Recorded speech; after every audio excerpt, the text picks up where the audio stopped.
பேசும் மக்கள் ஊடகம் SS news digital 24/7 connected. What's the meaning? கொஞ்சாங்கோனா என்ன? கொஞ்சாங்கோ வந்து sounds of It's a word. Gibberish மாதிரி தான் அது. Oh, it's a gibberish. Okay. நான் கிரியேட் பண்ண வார்த்தை அது. ஸோ அது எல்லாருமே உச்சரிக்கும் போது சந்தோஷமா இருக்கு. பேசிக்காக ஒரு பாட்டு ரெடி ஆகி அவுட்புட் வெளில வரும். ஆனால் மக்கள் வந்து நல்லா இல்லைன்னு சொல்லிட்டு போயிட்டாங்க, கேட்டு நல்லா இல்லைன்னு சொல்லி. ஸோ அது அந்த ஒரு பட்ஜெட் வேணுங்கிறது ரொம்ப சிரமம். அதுக்காக நான் எடுத்த டூல் தான் கிட்ஸ். ஒரு சின்ன ஒரு ட்ரிக் ஒன்று இருக்குது. அதாவது கிட்ஸ் கிட்ட ஃபோன் கிடையாது. கிட்ஸை பார்க்க வைக்கணும்னா அவங்க அண்ணன் அப்பா அம்மாவை பிடிச்சாங்க.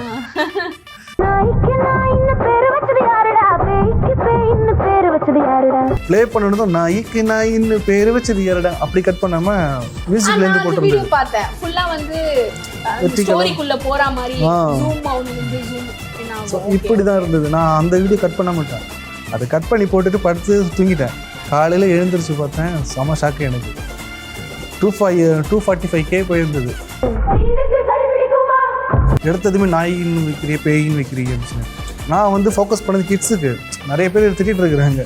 அப்புறம் சாமி நீ பண்ண வேலை தானடா அது, தூங்க விடாமல் மண்டைக்குள்ளே ஓட விட்டுட்டுருக்குன்னு சொல்லி நிறைய பேர் விஷ் பண்ணிட்டு இருந்தாங்க. கொஞ்சாக்கா சாங் ட்ரெண்ட் ஆனதுனால வேறு பேர்லலாம் பாட்டு போட்டு அதை பிடிச்சிட்டாங்க. லிரிக்கல் மோசமாக எழுத ஆரம்பிச்சிட்டாங்க. அந்த பக்கமும் என் பக்கம் திரும்பிட்டாங்க. நீ பார்த்த வேலை தானே இது அப்படின்னு சொல்லி, உன்னால தான் இங்கே இன்னும் மோசமாக லிரிக்கோடலாம் வந்துட்டு இருக்குன்னு சொல்லி என் பக்கம் திரும்பிட்டாங்க.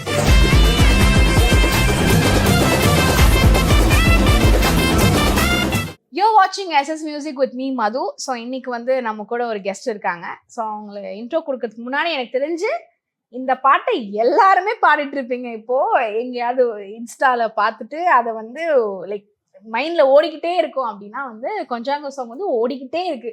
எப்படி அதை பண்ணீங்க நீங்க? அதை முதல்ல சொல்லுங்க sir. How did you pull off that? Hi. So கொஞ்சாங்கோ சாங் வந்து கிட்ஸ் டிவிக்காக நான் பண்ண சாங். ஸோ வின்ஸ் டிவின்னு ஒரு சேனல் பார்த்துருப்பீங்க. ஸோ அந்த கிட்ஸ் டிவிக்காக நான் பண்ண பாட்டு அது என்னோட ஓன் சேனல் தான். ஸோ புதுசாக ஏதாவது பண்ணணுங்கிறது எல்லோரும் யூஸ்வலாக பேசுகிற விஷயம் தான். ஸோ நான் வந்து என்னோடய ஆல்கரிதம் லாஸ் ஆனதுனால என்னோட பழைய ஆல்கரிதமுக்கே போகலான்னு சொல்லி பண்ண சாங் தான் கொஞ்சாங்கோ. பட் வந்து நீங்கள் அந்த டிவியில் ஆல்ரெடி நிறைய போஸ்ட் பண்ணிட்டு தான் இருந்திருக்கீங்க. பட் இந்த சாங் எப்படி வந்து ரொம்ப எல்லாருக்குமே பிடிச்சிரும் அப்படின்னு சொல்லிட்டு நீங்கள் தெரிஞ்சு பண்ணீங்களா, இல்லை இட் வாஸ் ஜஸ்ட் ட்ரை, இல்லைன்னா அடிக்டிவாக இருக்குன்னு நினச்சி பண்ண ஒரு சாங்கா இது? இல்லை, நான் டியூன் பண்ணும்போதே டிசைட் பண்ணிட்டேன் இது கிட்ஸே இதெல்லாம் ஃபேமஸ் ஆகும், ஹிட் ஆகும்னு நினச்சேன். அதில் நான் கன்ஃபார்மாக இருந்தேன். நான் அடல்ட்டுக்கு ரீச் ஆகும், பழைய மாதிரி அந்த ஊர்க்குருவி ஊராவரம் தொட்ட மாதிரி அது போல் இருக்குன்னு நினச்சேன். பட் இது வந்து கிளாஸ் பண்ணியிருக்கு. கமெண்ட்ஸ்லாம் பார்க்குறீங்களா? பார்த்தேன். ஏன்னா டார்கெட் ஆடியன்ஸ் கிட்ஸ்னு போட்டு, பட் உண்மையான ஆடியன்ஸ் யார் நாங்க இருக்கோம் அப்படின்னா அடல்ட்ஸ் தான் இருக்கோம்ன்ற மாதிரி. அடல்ட்ஸ் ப்ளஸ் அடல்ட்ஸ் இருந்தாங்க. ஆமா, எல்லாருமே அதை கேக்குறாங்க.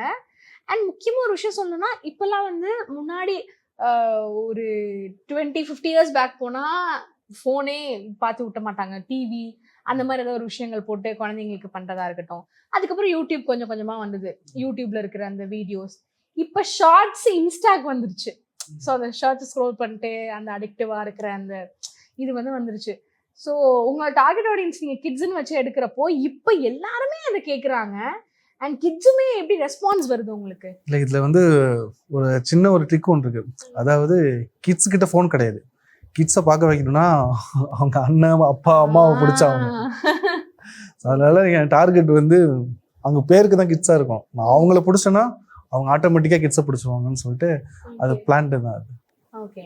அண்ட் இந்த டியூன் எப்படி? பிகாஸ் இப்போ சாங் நீங்க எடுக்கிறப்போ அந்த டியூனா இருக்கட்டும், இல்லைன்னா அந்த ஏஐ அதுக்கான மெனக்கெடலா இருக்கட்டும், அது எப்படி இருக்கும்? ஹவு அந்த ப்ராசஸ் எப்படி இருந்தது நீங்க அந்த ப்ரிப்பேர் பண்ண ப்ராசஸ்?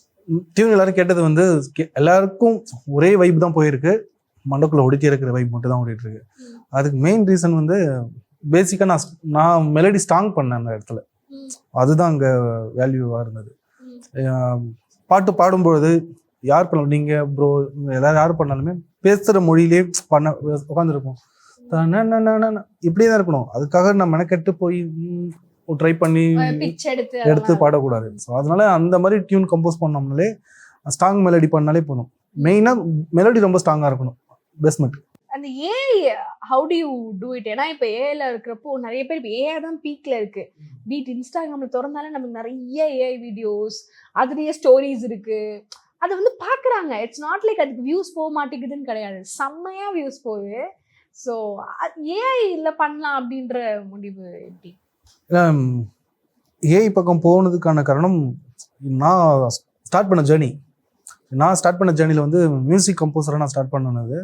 ஸோ அதுக்கு எவ்வளோ பட்ஜெட் செலவாகும், ஒரு சாங் வெளில ரெடி ஆகணும்னா நிறைய பட்ஜெட் ஆகும்.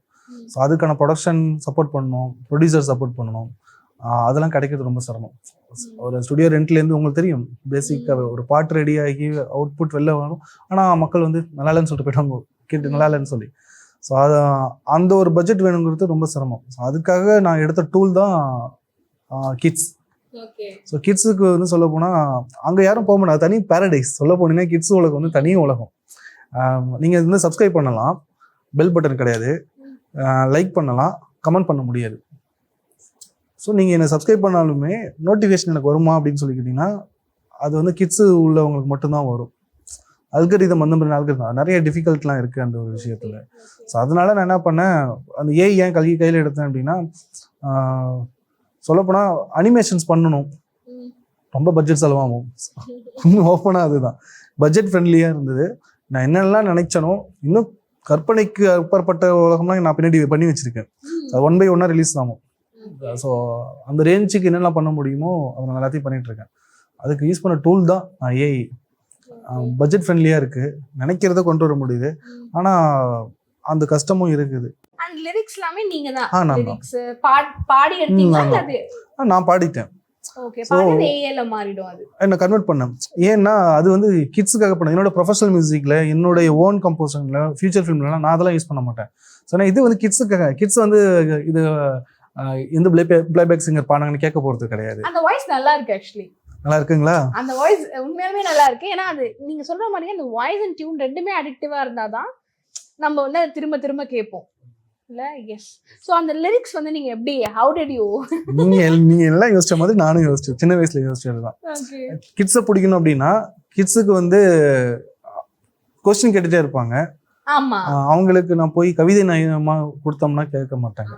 உருளைக்கிழங்கு செல்லக்குட்டி எங்க போச்சுன்னு சொல்லுவீங்க, அது எவ்வளவு ஹிட் ஆச்சு. எஸ், பயங்கரமா ஹிட் ஆனதுல. ஸோ அந்த மாதிரி நிறைய லைன் யோசிச்சிருக்கேன். இதுல நாங்கள் டெலிட் பண்ண லிரிக்கே அவ்வளோ இருக்கு, டெலிட் பண்ண ஃபுட்டேஜே அவ்வளோ இருக்கு. இன்னும் அதெல்லாம் ரிலீஸ் பண்ணல. டெலிட்டட் வெர்ஷன்லாம் நான் ரிலீஸ் பண்ணுவேன். ஓகே, பட் ஏன் அதெல்லாம் டெலிட் பண்ணீங்க? ஃபுட்டேஜ் மேம், டியூரேஷனுக்காக. நான் ஃபர்ஸ்ட் இந்த சாங்கை கம்போஸ் பண்ணி முடிச்சு மக்கள் ஏற்றுப்பாங்களான்னு ஒரு கேள்வி எனக்குள்ள இருந்தது. நிறைய டைம் டெலிட் பண்ணிட்டேன் ப்ராஜெக்டை. நல்லா போயிட்டு இருக்கும், நல்லா ஹாப்பியாக இருக்கும். ஆனால் எனக்கு அந்த லிரிக்கில் வந்து எடுத்ததுமே நாயின்னு வைக்கிறிய, பேயின்னு வைக்கிறிய அப்படின்னு சொல்லி நான் வந்து ஃபோக்கஸ் பண்ணது கிட்ஸுக்கு. நிறைய பேர் திட்டிகிட்டு இருக்கிறாங்க, என்னடா பாட்டு அப்படி சொல்லு. அது வந்து டிஸ்கிளைம் போட வேண்டியதாக இருக்கணும், நான் போடல அந்த இடத்துல. அது வந்து கிட்ஸ் சேனலுக்காக நான் பண்ண பாட்டு, என்னோட ஓன் சேனலுக்காக. ஸோ குழந்தைங்க ஆப்வியஸ்லி என்ன பண்ணுவாங்க, அப்போ அதுக்கு என்ன பேரு, இதுக்கு என்ன பேரு. நீங்க பார்த்துருப்பீங்க தெய்வ திருமகள்லாம், ஏப்பா காக்கா கருப்பா அப்படி இருக்குங்க. ஸோ கிட்டத்தட்ட இதே போலதான். ஆனா இந்த பாட்டு வந்து உங்க எல்லாருக்கும் வந்துன்னா, ப்ரோக்கு, உங்களுக்கு, அப்பா, பாட்டி எல்லாருக்குமே இந்த பாட்டு மைண்டுக்குள்ள வந்து நான் கமெண்ட் படிச்சேன், எல்லாருமே அதான் சொல்லியிருந்தாங்க. அண்ட் இந்த மாதிரி ஏதாவது நீங்க முன்னாடி ஆன்டிசிபேட் பண்ணி ஓகே இது நல்லா போகும் அப்படின்னு நினைச்சு நீங்க போட்டிருப்பீங்க. பட் அது அந்த அளவுக்கு அந்த மாதிரி ட்ரைலர் எல்லாம் நீங்க பண்ணியிருக்கீங்களா? பண்ண மேம், ஒரு சாங் பண்ணியிருந்தேன். என்னோட லிரிக்ஸ் ஸ்டைலே பார்த்தீங்கன்னா டோட்டலாக டிஃப்ரெண்டாக இருக்கும். நீங்கள் வென்ஸ் டிவியை வந்து ஸ்டாக் பண்ணி பார்த்தா தெரியும். நான் வந்து டாட்டா பை பாய்ன்னு சொல்லி ஒரு பாட்டு போட்டிருக்கேன். ஸ்கூல் போகிற பசங்களுக்கு டாட்டா பை பாய் அப்படின்னு சொல்லி. அதே மாதிரி தண்ணி வேண்டும்னு சொல்லி குளோபல் வார்மிங் பற்றி ஒரு சாங் பண்ணிடுவோம். ஒரே வார்த்தை மட்டும்தான், தண்ணி வேண்டும். என்டையர் சாங் ஃபுல்லாக 2 நிமிஷம் 3 நிமிஷம் சாங்கு, வேறு எந்த லிரிக்குமே இருக்காது. வெறும் தண்ணி வேண்டுங்கிற வார்த்தையை வச்சு மட்டுமே உங்களை என்கேஜ் பண்ணியிருப்பேன். அந்த சாங்லாம் போகவே இல்லை, ஏன்னு தெரியல. அப்புறம் கலர் பட்டாசுன்னு சொல்லி பட்டாசுக்கு தீபாவளிக்கு போட்டிருக்கேன், ஜல்லிக்கட்டுக்கு போட்டிருப்பேன். நீங்க எந்த சாங் பார்த்தாலுமே நான் ரொம்ப நாளா போட்டிருக்கேன். ஸோ வந்து இன்னைக்கு ஒரு நாள் வந்து பாட்டு பண்ணிட்டு போன பர்சன் கிடையாது. நான் அடிச்ச 10 பேருமே டான்டாங்கிற மாதிரி நான் என்னோட இயர் ஜேர்னி அந்த மாதிரி. ஸோ நான் வந்து ஃபியூச்சர் ஃபிலிம் பண்றதுக்கு ஒன்று என்னென்னலாம் ப்ராக்டிஸ் பண்ணுமோ அது எல்லாமே நான் கிட்ஸ் சேனலே வச்சு பண்ணிட்டு இருக்கேன். நான் பண்ணிட்டு இருக்கேன், ஆல்மோஸ்ட் முடிஞ்சிருச்சு. இதுக்கப்புறம் நான் ஃபியூச்சர் ஃபிலிம் தான், அது நான் பண்ணிடுவேன். அண்ட் இந்த கிட்ஸ்ன்னு நம்ம சொல்றப்போ இப்ப நிறைய வியூட் எனக்கு தெரிஞ்சு யூடியூப்ல நிறைய வியூடே வந்து கோகோ மெலனும் வந்து கிட்ஸோட இதுதான் வந்து பில்லியன் கணக்குல வந்து வியூஸ் போயிருக்கும். ஸோ நீங்க ஏன் அந்த யூடியூப்ல அந்த ஃபுல் வீடியோ போகாம why did you move to shorts and reels? நான் அது தெரிஞ்சுக்கணும்னு நினைச்சேன். அதுவா அது ஒரே ரீசன் தான். என்னன்னா நான் அந்த ஊரா ஊரம் தோட்டம்னு ஒரு சாங் ஒன்று போட்டேன். சேனல் ஆரம்பிச்சு கரெக்டா 1 year ஆகுது. இந்த வருஷம் இல்ல இந்த வருஷத்தோட நம்ம வென்ஸ் டிவி ஆரம்பிச்சு யூடியூப் ஆரம்பிச்சு 1 year ஆகுது. ஆனா இன்ஸ்டாகிராம் நான் யூசேஜ் பண்ண ஆரம்பிச்சு ஜஸ்ட் ஒரு 4 to 5 month முன்னாடி தான் ஆரம்பிச்சேன். ஸோ எனக்கு நான் பெருசா அதுக்குள்ள இருக்க மாட்டேன், சோஷியல் மீடியாக்குள்ள இருக்க மாட்டேன். ஃபோக்கஸ் ஆமா. ஸோ ஃபுல் அண்ட் ஃபுல் நான் வந்து மியூசிக் அந்த சைடு தான் இருப்பேன். சோஷியல் மீடியா பக்கம் யூஸ் பண்ண மாட்டேன், ஸ்டேட்டஸ் போட மாட்டேன், ஸ்டோரி போட்டு அதெல்லாம் நான் அந்த பக்கம் போக மாட்டேன். ஆனா அந்த ஊரா ஊரம் தோட்டம் சாங் இருக்குல்ல, சரி இன்ஸ்டா பக்கம் வந்து மற்ற சேனல்லாம் போட்டுட்டு இருந்தாங்க இன்ஸ்டாகிராம்ல. இன்னும் நிறைய சேனல்லாம் இருக்கு சார், நம்ம சேனல் ட்ரை பண்ணி பார்க்குமா அப்படின்னு சொல்லி எடுத்து ஒரு பாட்டு தான் ஊரா ஊரம் தோட்டம் போட்டு 2 நாள்ல பாட்டு செம ஹிட்டு. அது 5 million அப்போ ரீச் ஆனது. அன்னைக்கு ஒரு 40K ஃபாலோவர்ஸ் வந்தாங்க, ஜஸ்ட் 2 daysல வந்தாங்க. எனக்கு அப்படியே செம்ம ஷாக்கா இருந்தது. 2 நாள்ல ஒரு 40,000 ஃபாலோவர்ஸா அப்படிங்கிற மாதிரி இருந்தது. அடுத்தது அக்கா குருவி போட்டேன், அதுவும் போட்ட 3 நாள் 20,000 ஃபாலோவர்ஸ் வந்தது. ஆல்மோஸ்ட் ஒரு 60K ஃபாலோவர்ஸ் வந்து நிப்பாட்டியாச்சு. அதுக்கப்புறம் போகலான்னு சொல்லி பார்த்தா கொஞ்சம் இடையில கேப் ஆயிட்டு. என்னன்னா நான் ஷார்ட் ஃபிலிம் பண்ணேன், மியூட் லவ்னு சொல்லி ஷார்ட் ஃபிலிம் பண்ணேன். அதுக்காக நான் அந்த ஷார்ட் ஃபிலிம்ல ஹிட் ஆனது துபாயில். அது ரெகனைஸ் கிடைச்சது, அங்கே இன்வைட் பண்ணியிருந்தாங்கன்னு சொல்லி ஜேர்னி டூர் மாதிரி அங்கே போயிட்டு வந்தேன். கொஞ்சம் கேப் விட்டுட்டேன், அந்த அல்காரிதம் அப்படியே பிடிக்காம நான் விட்டுட்டேன். திரும்பி வந்து சில சாங் இன்ஸ்டாகிராம்ல போட்டேன், அப்பவும் அந்த சாங் போகல. சரி அல்காரிதம் பிடிச்சாகணும்னா நம்மளோட டேர்ம் வந்து நல்லா வைப்பு, அந்த வைப்பை திரும்பி இறக்கலாம்னு சொல்லி தான் நான் இந்த பக்கம் வந்தது. ஷார்ட்ஸ் போட்டேன், இதுவும் போல எனக்கு நாய்க்கு நாயின் பறிச்சது போகல. ஏன்னா வந்து 1 2 3 பாட்டு போட்டிருந்தேன் யூடியூப்ல ஷார்ட்ஸ் போலங்கறீங்க. இங்க இன்ஸ்டாகிராம்ல சொல்றீங்க மொத 3 நாள் போகவே இல்லை. நீங்க போய் செக் பண்ணீங்க தெரியும். அதுக்கப்புறம் வந்து வெர்டிகலா போர்ட்ரேட்டை கட் பண்ணி போடணும். அப்ப நான் வந்து என்ன பண்ணேன், ஓகே ஏன் போகலன்னு பார்த்தீங்கன்னா ஹுக் பாயிண்ட் நான் கட் பண்ணாம விட்டுட்டேன். ப்ளே பண்ணதும் நாய்க்கு நாயின்னு பேரு வச்சது யாரடா அப்படி கட் பண்ணாம மியூசிக்ல இருந்து போட்டுருந்தேன். பார்த்தேன் ஃபுல்லா வந்து ஸ்டோரிக்குள்ள போற மாதிரி ஜூம் அவுட்ல இருந்து ஜூம் இன் ஆகும். இப்படிதான் இருந்தது. நான் அந்த வீடியோ கட் பண்ண மாட்டேன், அதை கட் பண்ணி போட்டுட்டு படுத்து தூங்கிட்டேன். காலையில எழுந்திரிச்சு பார்த்தேன், செம ஷாக்கு எனக்கு. 245K போயிருந்தது.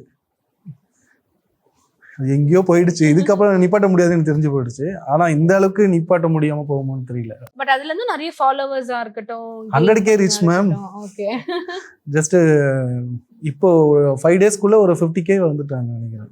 அண்ட் என்ன கேக்குறாங்க இப்போ ஆடியன்ஸ் வந்து உங்களோட காமெண்ட்ஸ்லயா இருக்கட்டும், what are they asking you? Because நிறைய இருக்கு, அது வந்து நீங்க படிச்சிருப்பீங்க, எல்லாத்தையுமே படிச்சிருப்பீங்க நான் நம்புறேன். நிறைய வந்து படிக்க முடியல நிறைய வந்து. ஸோ நீங்க பார்த்ததுல நீங்க எதெல்லாம் கமெண்ட்ஸ் எல்லாம் நீங்க எடுத்திருக்கீங்க? எங்களுக்கு இந்த சாங் வேணும் எல்லாம் கேட்பாங்கல்ல, அந்த மாதிரி எதெல்லாம் நீங்க வந்து பண்ண போறீங்க இப்போ? இல்ல அவங்க வந்து கேட்டது வந்து உங்க கேட்டது நாங்க இந்த சாங் கேட்டோம், உங்க ஃபியூச்சர் ஃபிலிம்ல இருந்து உங்களோட மியூசிக் நாங்கள் கேட்கணும்னு சொல்லி தான் நான் கேட்டிருக்காங்க. இதுக்கே நீ இப்படி பண்றே தெரியல, நீ உன்னோட சரக்குலாம் உள்ள இருக்குல்ல அதெல்லாம் ரிலீஸ் பண்ணுங்க அப்படின்னு சொல்லி. ஏன்னா கிட்ஸ் சேனலுக்குள்ள போய் பார்த்தீங்கன்னா மியூசிக் வந்து நார்மல் ஜிங்கிள் ரைஸ் மாதிரி இருக்காது, ஜிங்கிள் பேல்ஸ் அந்த மாதிரிலாம் இருக்காது. நீங்க கேட்டீங்கன்னா இந்த வைப்ல தான் இருக்கும் மேக்ஸிமம் சாங். நீங்க போய் கேட்டு பாருங்க, கேட்டு பார்த்தா தெரியும் அதில் உள்ள. ஸோ கமெண்ட்ஸ் அந்த மாதிரி தான் நிறைய வந்தது. அப்புறம் உங்களோட மற்ற சாங்ஸ்குள்ள போய் கேட்டேன், ப்ரோ நீங்க எல்லா வீடியோவும் வேற லெவல் பண்ணி வச்சிருக்கீங்க, இப்போதான் சேனல் இப்படி சேனல் இருக்குன்னு எங்களுக்கு தெரியுது அப்படின்னு சொல்லியிருந்தாங்க. நாங்கள் குடும்பமா உங்க பாட்டு தான் கேட்டிருக்கோம், பட் நீங்க தானே அது அப்படின்னு சொல்லியிருந்தாங்க. அப்புறம் ஏன் சாமி நீ பண்ண வேலை தானடா அது, தூங்க விடாம மண்டைக்குள்ள ஓட விட்டுட்டு இருக்குன்னு சொல்லி நிறைய பேர் விஷ் பண்ணிட்டு இருந்தாங்க, திட்டிட்டும் இருந்தாங்க. திட்டுற காமெண்ட்ஸ் நீங்க எப்படி பாக்குறீங்க? ஏன்னா எனக்கு தெரியல நெகட்டிவ் காமெண்ட்ஸ் இதுக்கு இருக்கா? விமர்சனங்கள் வரவேற்கப்படுகிறது. ஓகே, நான் நினைச்சேன் இதுக்கெல்லாம் என்னென்ன நெகட்டிவ் காமெண்ட்ஸ் இருந்தது மேம், நிறைய இருந்தது. இரிட்டேட் ஆயிருக்காங்க, வேற ஒன்றும் கிடையாது. இரிட்டேட் ஆயிருக்காங்க, ஏன்னா ரிப்பீட்டடா வந்துட்டு இருக்குல்ல அதனால. ஓகே, ட்ரெண்டிங் ஆவறதுனால ஏதாவது ஒரு ஆமா, சில பேருக்கு அந்த ட்ரெண்டிங்கே பிடிக்க மாட்டேங்குதுல்ல. எல்லாரும் ஏறிட்டே இருக்காங்கடா, எரிச்சலா வந்துட்டு. இதுல இன்னொரு விஷயமும் நடந்திருக்கு. இந்த கொஞ்சோக்கா சாங் ட்ரெண்ட் ஆனதுனால வேற வேற பேர்லாம் பாட்டு போட்டு அதை பிடிச்சிட்டாங்க, லிரிக்கலும் மோசமா எழுத ஆரம்பிச்சிட்டாங்க. அந்த பக்கமும் என் பக்கம் திரும்பிட்டாங்க, நீ பார்த்த வேலை தானே இது அப்படின்னு சொல்லி. உன்னாலதான் இங்க இன்னும் மோசமா லிரிக்கோட எல்லாம் வந்துட்டு இருக்குன்னு சொல்லி என் பக்கம் திரும்பிட்டாங்க. பர்சனலா திட்டிட்டுலாம் இருக்காங்க. பட் நீங்க அதை எப்படி பாக்குறீங்க? இப்போ நம்மளுக்கு ஒரு சாங், இப்போ இதுக்கு வந்து மூவி சாங்ஸ்னா நம்ம கிளைம் பண்ணி இது பண்ணலாம். இப்போ இந்த சாங்கை கட் பண்ணி நான் உங்களோட பேஜ்ல மட்டும் அதை பார்க்கல, நான் பார்க்கறது பூராவே மற்ற பேஜ்ல தான்ற மாதிரி எனக்கு இருக்கு. So how do as an artist இது வந்து இட்ஸ் அ ஃபுல் டைம் ஒர்க்கே. இப்போ ஒரு ஏஐல இருக்கட்டும், இப்போ கிட்ஸோட சாங் பண்ணுறதா இருக்கட்டும், it's a real time investment of time and effort தான். அது நீங்க எப்படி பாக்குறீங்க? When your work is been thefted, எப்படி பாக்குறீங்க? ரொம்ப கஷ்டமா தான் மேம் இருக்கு. ஏன்னா ரெகக்னைசிங் மக்கள் கொடுத்துட்டாங்க, எனக்கு கொடுத்துட்டு இருக்காங்க. அதுக்கு நான் அவங்களுக்கு தேங்க் பண்ணி ஆகணும். அதே மக்கள் அதை எடுத்து பண்ணும்போது கொஞ்சம் ஒரிஜினல் ஆடியோ யூஸ் பண்ணிக்கிட்டா ரொம்ப சந்தோஷப்பட்டிருப்பேன். அது கட் பண்ணிட்டாங்க. ஸோ அதுதான் தெரிய மாட்டேங்குது. இப்போ பார்த்தீங்கன்னா ஒரிஜினல் ஆடியோவில் பண்ண போட்டவங்களுக்கும் மில்லியன் போயிருக்கு, அது கட் பண்ணி போட்டவங்களுக்கும் மில்லியன் வியூஸ் போயிருக்கு. ஆனால் அது யாருன்னு தெரியாமல் போயிடுது. கிரெடிட் கூட கொடுக்க மாட்டாங்க. கொடுக்கறது இல்லை. பட் நீங்க இப்ப அத கிளைம் பண்ணலாமா? because நம்ம சாங்ன்றப்போ தாராளமா பண்ணலாம். நான் ஆல்ரெடி பண்ணி வச்சிருக்கேன். அது ஃபர்ஸ்ட் டைம் நான் பண்ணிட்டு இருக்கேன். அப்படிங்கிறதுனால ஓவரா பண்ணிட போறான்னு சொல்லிட்டு போறாங்கன்னு சொல்லி நான் அமைதியாயிட்டேன். அண்ட் இந்த மாதிரி ஏதாவது காமெண்ட்ஸ் இருந்துச்சா? இப்போ இந்த மியூசிக் வந்து இங்க கேட்டா மாதிரி இருக்கு, இங்க கேட்ட அதெல்லாம் அந்த மாதிரி கம்பேரிட்டிவ் பண்ணுவாங்க. இது சொல்லியிருந்தாங்க, வர பூச்சண்டி, நீ வர பூச்சண்டி, ஏய் நானே வர பூச்சண்டியோட ஓஜி ஃபேனு அப்படின்னா. ஓப்பனா சொல்ல போனா அதுதான் இன்ஸ்பிரேஷன் வந்து வரும் இல்ல சில இடங்கள்ல. இல்ல அவங்க சொன்னாங்க, இந்த பாட்டு இப்படி இருக்கு, நீங்களா வர பூச்சண்டி தெரியுமா, ஓல்டு வர பூச்சண்டி அப்படி. நானே அதோட பெரிய ஃபேனு, நானே ஸ்கூல்ல பெர்ஃபார்ம் பண்ணிருக்கேன் அந்த பாட்டுக்குலாம். இப்போ அந்த நீங்க அந்த மாதிரி இப்போ கிட்ஸ் சாங் நீங்க பண்றீங்கன்றப்போ அது எவர் கிரீனா இருக்கணும்ன்றதும் ஒரு பாயிண்ட் இருக்குல்ல. ஏன்னா இட்ஸ் நாட் லைக் இப்போ நம்ம ஏதாவது ஒரு கான்டென்ட் பண்றோம்னா அது வந்து இப்போ வைரலா இருந்தா பண்ணுவோம் அப்படின்ற விஷயம் இருக்குல்ல. பட் கிட்ஸுக்கு பண்றப்போ அப்படி இருக்காது. ஸோ வந்து நம்ம யோசிச்சு பண்ண வேண்டியதா இருக்கும். It's not a momentary thing. காலங்காலமா அது வந்து கேட்பாங்க, வர பூச்சணின்னா அவங்க நினைச்சு பண்ணிருக்க மாட்டாங்க. அது வந்து இப்போ நீங்க இங்க வந்து பேசுவீங்கன்னு. அந்த மாதிரி அந்த சாங் பண்றப்போ அந்த ஒரு அக்கௌண்டபிலிட்டி அண்ட் சென்சிபிலிட்டி இருக்கும்ல. கோப்பா ரைட்ஸ்னு ஒன்று இருக்கு மேம், அதை ஃபாலோ பண்ணி ஆகணும். ரொம்ப மெனக்கெடணும். ஏதோ ஏஐல வீடியோ போட்டாங்கன்னா அப்படி பண்ணிட முடியாது. குழந்தைங்களுக்கு கொடுக்குற காஸ்டியூம்ஸை கவனிக்கணும். அவங்களுக்கு வந்து குறிப்பிட்ட ஏஜ் வரைக்கும் எப்படி பார்க்குறாங்கன்னு வச்சுருக்கோம். லவுட்னஸ் இருக்கக்கூடாது மியூசிக்கில். என் பாட்டிலே கொஞ்சம் இருந்தது, டெசிபிள்லாம் கம்மி. நான் சவுண்டு சேஞ்சுங்கிறதுனால நான் டெசிபிள் கம்மி பண்ணிட்டேன். என்னோட ஒரிஜினல் ஆடியோ குவாலிட்டி வேறு லெவலில் இருக்கும். ஸோ அதுக்கப்புறம் வந்து அவங்களுக்கு கொடுக்குற கலர்ஸு, அனிமல்ஸு, சில கொடூரமாலாம் காட்டக்கூடாது, குழந்தைங்களுக்கு பயமுறுத்துற மாதிரி பண்ணக்கூடாது. ஸோ அது எல்லா ரைட்ஸையும் நம்ம ஃபாலோ பண்ணி ஆகணும். அதுவும் இல்லாமல் கண்டென்ட் கொடுக்குறோம்ல நம்ம கிட்ஸ் சேனலுங்கும் போது ரெவன்யூ ரொம்ப கம்மி. ஸோ நீங்கள் எந்த ஒரு புஷ்அப்பும் பண்ண முடியாது. அது ரொம்ப ரிஸ்கான ஃபேக்டர் ஒன்று இருக்குது. என்ன தெரியுமா? அதில் நம்ம நார்மல் மியூசிக் பண்ணுறதுக்கும் கிட்ஸ் மியூசிக் பண்ணுறதுக்கும் நீங்கள் பண்ணி போட்டு திரும்பினீங்கன்னா அடுத்த செகண்ட் கண்டென்ட் காப்பி தெரிய அடிச்சுருவாங்க. நீங்கள் கொஞ்சக்கானு போடுங்க, நீங்கள் வேணாம், ஏகப்பட்ட கொஞ்சக்கா இருக்குது. இதில் எது ஒரிஜினல்னு சொல்லி மக்கள் கண்டுபிடிக்கிறதுக்குள்ளே கன்ஃபியூஸ் ஆகிடுவாங்க. அதனால் அது ரொம்ப கஷ்டமான ஒர்க்கு. அது வெளிலேருந்து பார்க்குறவங்களுக்கு. இன்றைக்கி நான் போட்டிருப்பேன், அடுத்த நாள் பார்த்தீங்கன்னா என்னோட அக்கா ஊர்க்குருவியாக இருக்கட்டும், ஊராவணம் தோட்டமாக இருக்கட்டும், எல்லாருமே திருடிடுவாங்க. நான் ஓப்பனாக சொல்கிறேன், தூக்கிடுவாங்க, திரும்புறதுக்குள்ளே தூக்கிடுவாங்க. அடுத்த கண்டென்ட் நான் எப்போ போடுன்னு வெயிட் பண்ணிட்டு இருப்பாங்க.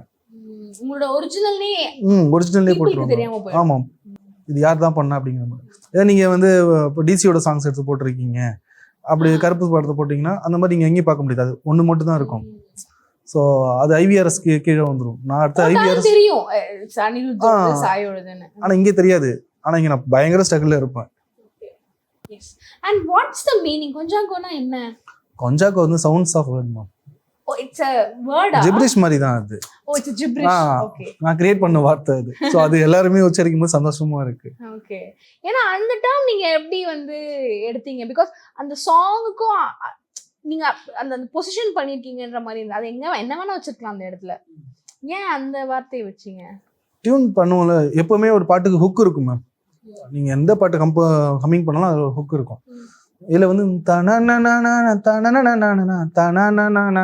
தத்தகரம் போடும்போது தன்னனா, அந்த தன்னனா அங்கதான் ஹுக் தூக்குது. ஓகே, அந்த இடத்துல ஒரு கேட்சியான ஒரு. இப்போ நீங்க அந்த இடத்துல நீங்க வேற வார்த்தை போட்டு பாருங்க, சும்மா ட்ரை பண்ணி பாருங்க. நீங்க நிறைய வச்சிருப்பீங்களே, அதுக்கு பதிலா வேற ஏதாவது இருக்கு.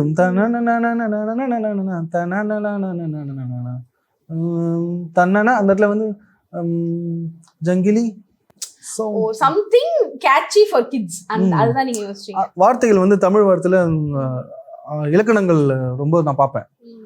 ஏன்னா அதுல வந்து சவுண்ட் கூப்பிடும்பொழுது விஜய்னு கூப்பிடுறதுக்கும் விஜயா அப்படின்னு சவுண்டா கூப்பிடுறதுக்கும் நிறைய இருக்கும். ஏன்னா அந்த சவுண்ட் இப்போ வந்து கொஞ்சாக்கோ அந்த இடத்துல கொஞ்சக்கோ இப்படி போட்டிங்கன்னா எப்படி இருக்கும். நான் அந்த இடத்துல வந்து ஃபர்ஸ்ட் இந்த வார்த்தைலாம் போட்டு பார்த்தேன். கொஞ்சிக்கோ அப்படின்னு போட்டு பார்த்தேன். அது யூஸ்வலாக இருந்தது. அது எல்லாருமே படத்தில் சினிமாவில் வந்துட்டாங்க. catch இல்ல அதுல. ஆனால் கொஞ்சாக்கோ போடும்போது ஒரு சவுண்டிங்காக இருந்ததுன்னு சொல்லி போட்டேன். ரேண்டம் தான் இல்ல. ஆனால் பிளான் தான் மேம், எல்லாமே plan தான். ஆனா அந்த வார்த்தைகள் வந்து நம்மளுக்கு ரேண்டமா தோணணும். நிறைய வார்த்தை எழுதிருக்கேன். கிட்டத்தட்ட ஒரு 50-60 வார்த்தை எழுதி பார்த்துருப்பேன். இந்த வார்த்தை போட்டால் நல்லா இருக்குமா, ஏன்னா நான் கிட்ஸ் மியூசிக் பண்ண வரலன்னு சொல்லியிருப்பேன். நான் கிட்ஸ் மியூசிக் பண்ண வரல, நான் சினிமா மியூசிக் பண்ண, ஃபில்ம் மியூசிக் பண்ண வந்தேன். அதில் எவ்வளோ ஹூக் நீங்கள் பார்த்துருப்பீங்க, தள்ளி போகாதே மாதிரி எவ்வளோ ஹூக் பார்த்துருப்பீங்க. அந்த மாதிரி எல்லா மியூசிக்லையும் ஹூக் இருக்குன்னு சொல்லி நான் பார்த்துட்டே இருப்பேன். எல்லா பாட்டுலையும் இருப்போம், நீங்கள் கவனிச்சிங்கன்னா தெரியும். எல்லா சாங்லையும் இருப்பேன். நான் பண்ண 40 கிட்ஸ் சாங்லையுமே இருக்கும். அது ஹுக் பாயிண்ட் வச்சிருப்பேன். இப்போ நீங்க வந்து நம்மளுக்கு எல்லாமே வாய்ஸ் கேட்டிருப்போம், பட் உங்க வாய்ஸோட நம்ம முடிக்கலாம்னு நினைக்கிறேன். உங்களோட ஒரிஜினல் வாய்ஸ்ல வந்து நீங்க அந்த பாட்டை பாடுங்க. இது நாய்க்கு நாய். அதுதான் அப்படி தெரியட்டும். Okay, you are the face behind, you are the voice behind the AI. நாய்க்கு நாயின்னு பேரு வச்சது யாருடா, பேய்க்கு பேயின்னு பேரு வச்சது யாருடா, குரங்குக்கு குரங்குன்னு பேரு வச்சது யாருடா, கரடிக்கு கரடின்னு பேரு வச்சது யாருடா, கொஞ்சக்கோ ஹே கொஞ்சக்கோ ஹே கொஞ்சக்கோ ஹே கொஞ்சக்கோ.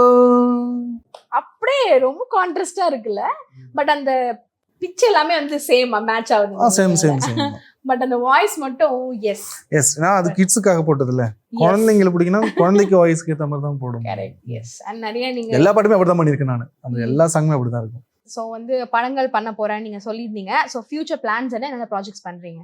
ஃபியூச்சர் ப்ராஜெக்ட் வந்து மேம், இப்போ சுசித்ரா மேம் இருக்காங்களே, ஸோ அவங்க கூட சேர்ந்து கொலாப் பண்ணியிருக்கேன். நல்லா ரொமான்டிக் சாங் ஒன்று, ரொம்ப நல்லா இருக்கும், ரொம்பவே நல்லா இருக்கும். அடுத்தது ஆல்ரெடி நான் ஸ்ரீகாந்த் ஹரிஹரன் ப்ரோ கூட நான் பண்ணியிருக்கேன். மக்களுக்கு தெரியாத ஒரு விஷயம் என்னன்னா, பம்பா பாக்கியா சார் இருக்காங்களே, ஸோ அவங்க வாய்ஸில் அவங்க சார் இல்லை இப்போதைக்கு. அவங்க பாடிய பாடல் இன்னும் ரிலீஸ் ஆகும், அன்ரிலீஸ்டாக என்கிட்ட இருக்குது. ஸோ என்னோட மியூசிக்கில் பாடியிருக்காங்க. இதுக்கப்புறம் அடுத்தடுத்து ப்ராஜெக்ட் நான் கமிட் ஆகியிருக்கேன். ஃபோக் சாங் இருக்குது, லவ் சாங் இருக்குது, நிறைய ஆல்பம் இருக்குது, அப்கமிங்கில் வந்துட்டு இருக்கு. சைன் கூட பண்ணியிருக்கேன். Super, good to hear. More to come. Almost web series வரைக்கும். நீங்க நிறைய நீங்க நினைச்ச மாதிரி மூவிஸ் பண்ணணும். We wish in behalf of SS Music. Thank you so much for coming today. Thank you so much ma'am. SS Music நான் பெரிய thanks சொல்லணும். அது இல்லாமல் நான் சின்ன வயசில் பார்த்த சேனல், நான் லைக் பண்ண சேனல், ஸோ அங்கேயே எனக்கு கூட இன்வைட் பண்ணியிருக்கீங்க. Thank you so much. Thank you. All the best.